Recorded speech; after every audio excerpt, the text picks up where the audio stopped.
कह रहा है a straight highway leads to the foot of a tower. एक टावर है, ये मैंने बना दिया एक टावर, ये एक हाईवे की रोड है जो इस टावर के फुट तक आ रही है, और यहां पर एक कार है। अ man standing at the top of the tower, यहां पर एक इंसान खड़ा है और वो एक गाड़ी को ऑब्जर्व करता है। Observe the car at an angle of depression of 30 degree. मैंने सिर्फ यहां तक लाइन पढ़ी है बच्चों। एक इंसान जो इस टावर के ऊपर है, उसने किसको ऑब्जर्व किया? एक कार को, जो कि observe the car, bus car observe किया और कुछ नहीं पता। गाड़ी को ऑब्जर्व किया, एंगल ऑफ डिप्रेशन 30 डिग्री। तो मैंने यहां पे हॉरिजॉन्टल बनाया, और यहां से कोई इंसान इस कार को देख रहा है, सॉरी, तो यहां से कोई इस कार को देखेगा तो अपन ऐसे मार्क कर देंगे। ये मार्किंग हो गई। यहां से इंसान इस कार को देख रहा है, और डिप्रेशन का एंगल कितना है?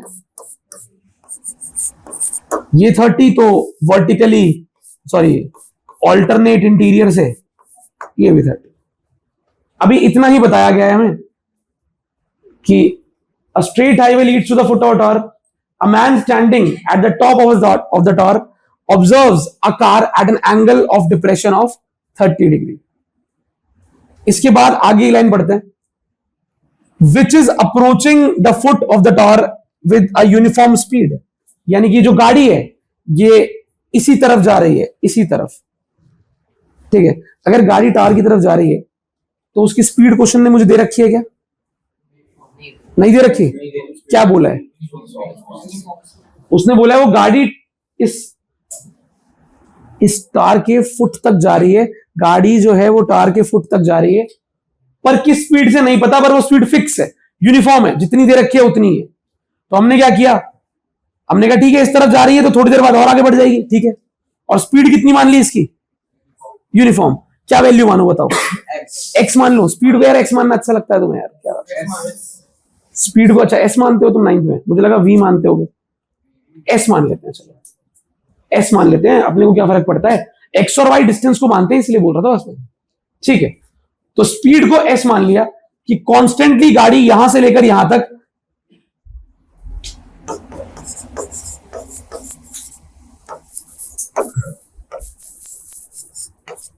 इतनी स्पीड से चल रही है।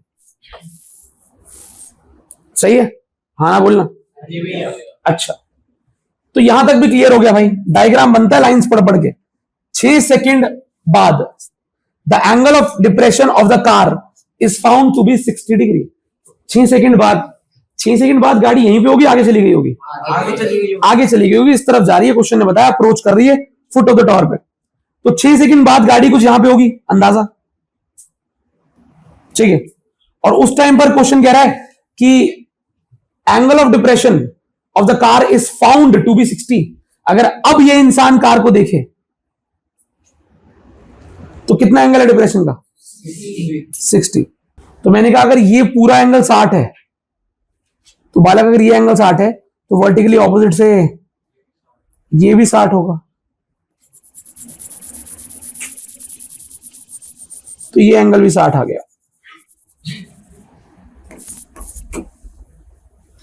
सब कुछ सही चल रहा है। मेरे को 2 ट्राइंगल दिख रहे हैं, एक एंगल 30, एक एंगल 60। अब बस एक जानकारी अभी भी मुझे मिली है, तुमने ध्यान दिया शायद उस बारे में, कि गाड़ी पहले इस पॉइंट पर थी, इसका नाम रख देता हूं ए। फिर गाड़ी कहां पहुंच गई? बी। सही है। और क्वेश्चन ने मुझे अभी इतना हिंट दिया है कि स्पीड तो यूनिफॉर्म है पूरे रास्ते में, लेकिन ए से बी पहुंचने में टाइम कितना लगा? श्योर हो? नहीं आया? क्या ये वाली मार्किंग कर पाओगे तुम? स्पीड पूरे में एस है, ए से बी तक का टाइम कितना? 6 सेकेंड। हमने कहा ठीक है भाई, find the time taken by the car to reach the foot of the tower from this point. This point मतलब इस पॉइंट की बात कर रहा है। यहां तक तो गाड़ी पहुंच गई है भाई, यहां से इसको सी नाम दे रहा हूं। ये जो हमारा टावर है, इस टावर के फुट तक पहुंचने में कितना टाइम लगेगा? तो यार जो टावर का फुट है वो कुछ दूरी पे है, यहां से यहां तक पहुंचने का टाइम वो मुझसे पूछ रहा है, यहां से यहां तक का टाइम उसने मुझे दे रखा है। अब यार एक बात बताओ, जो चीज आपको निकालनी होती है उसे लेट करते हैं। क्या निकालना है यहाँ पे, क्या निकालना है? Time. Time taken by the car to reach the foot of the tower. B से सी तक का टाइम तो मुझे पता नहीं है, वही मुझे निकालना है। तो क्या मैं यहां पर उस टाइम को क्या लेट कर लूं? T seconds. कितना? T seconds. अरे नहीं आया। ये टाइम ए से बी तक का 6 सेकेंड। अरे बोलो। और बी से सी तक का टाइम। अच्छा अब मुझे बताना, ए से बी तक जब गाड़ी गई तो स्पीड क्या थी? यूनिफॉर्म थी। क्या माने था, क्या माना था? ऐसी ऐसी मान ले। तो यहां पर स्पीड कितनी थी?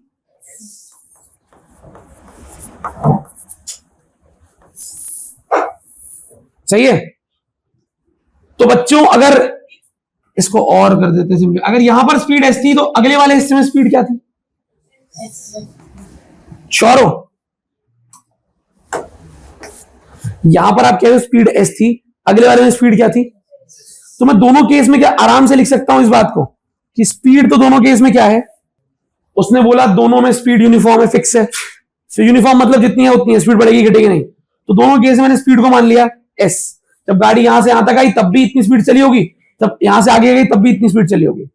यहां से यहां तक का टाइम 6 सेकंड, यहां से यहां तक का टाइम टी सेकंड। अब मुझे बताओ क्या ए से लेके बी तक का डिस्टेंस है मेरे पास? है कि नहीं है? क्या बी से सी तक का डिस्टेंस है मेरे पास? हाँ ना बोलो। तो क्या मैं यहां पे लिख सकता हूं distance is equal to speed into, क्या कभी ये फॉर्मूला सुना है जिंदगी में? ये जो क्वेश्चन है ये बाकी सब तो आसान है, बस वो चेक कर रहा है क्या तुम्हें ये फॉर्मूला आता है। ये फॉर्मूला आता है तो क्वेश्चन हो गया, नहीं तो क्वेश्चन मुश्किल है। डिस्टेंस होता है स्पीड इनटू टाइम। क्या होता है? तो यहां लिख रहा हूं बच्चों, ए से बी तक का डिस्टेंस, ए से बी तक का डिस्टेंस क्या होगा? स्पीड इनटू कितनी स्पीड है, कितना टाइम है? नहीं है? अरे बोलो। तो ए से बी तक का डिस्टेंस हो जाएगा स्पीड इनटू टाइम। सही है? अरे बोलो 6। अच्छा और बी से सी तक का डिस्टेंस एस इंटू, तो स्पीड है एस और टाइम है टी, तो ये हो जाएगा एस इंटू टी। कौन कौन इस बात पे सहमत है भाई? ये मैं सारा यहीं लिख देता डायरेक्ट, पर मैंने कहा तुम्हें दिखा देता हूं कैसे आया ये, कहीं तुम बोलो एकदम से लिख दिया। मैं तो पता यहां पे लिखने वाला था, देखो यहां पे distance is equal to speed into time, तो एस इंटू टी। तो ये डिस्टेंस कितना हो जाएगा? S T. समझ रहे हो?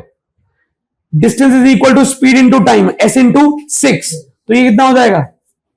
6 इंटू एस। सही है? अरे बोलो यार।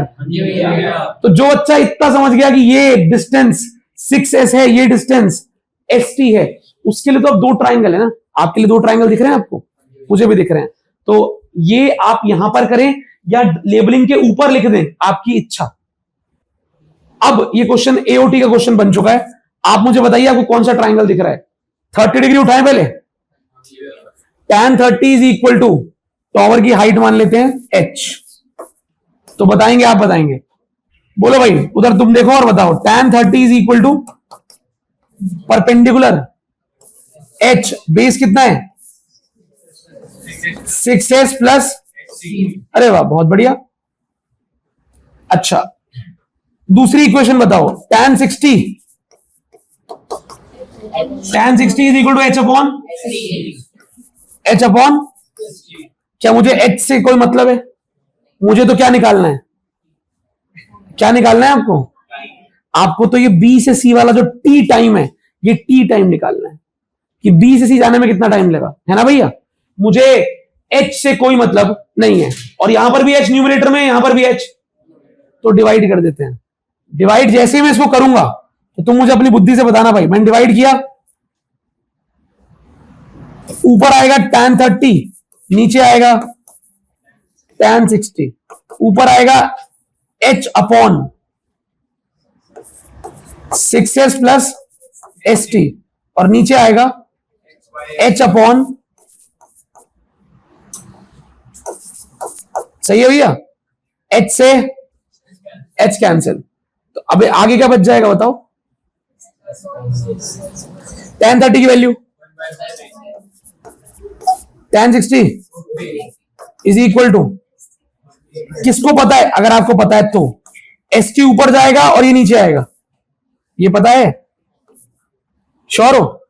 डिनोमिनेटर का डिनोमिनेटर कहां जाता है? डिनोमिनेटर का डिनोमिनेटर और न्यूमरेटर का डिनोमिनेटर, तो ऊपर आ जाएगा एस इंटू और नीचे आ जाएगा। क्वेश्चन तो खैर खत्म हो गया। इस √3 को नीचे ले आओ, ये डिवाइड में है ना, नीचे आ जाएगा। तो √3 इंटू √3, √3 इंटू √3 3 हो जाएगा। क्या डिनोमिनेटर में एस कॉमन आ रहा है? एस, तो जब मैंने एस कॉमन लिया तो क्या बन गया? 6 प्लस एस से एस कैंसिल। क्रॉस मल्टीप्लाई करना आता है भैया? तो क्रॉस मल्टीप्लाई जैसे ही मैं इसको करने वाला हूं, देखो क्या हो जाएगा।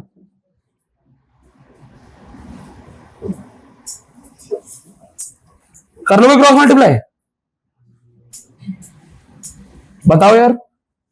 6 प्लस टी इंटू 1 यानी 6 plus t is equal to 3t। ये टी उधर जाएगा। 6 is equal to 3t minus t, कितना बन गया? 2t equal to 6। तो 2 से 6 कटेगा तो टाइम क्या आ गया? यही तो निकालना था। So the time taken by the car to reach the foot of the tower is 3 seconds।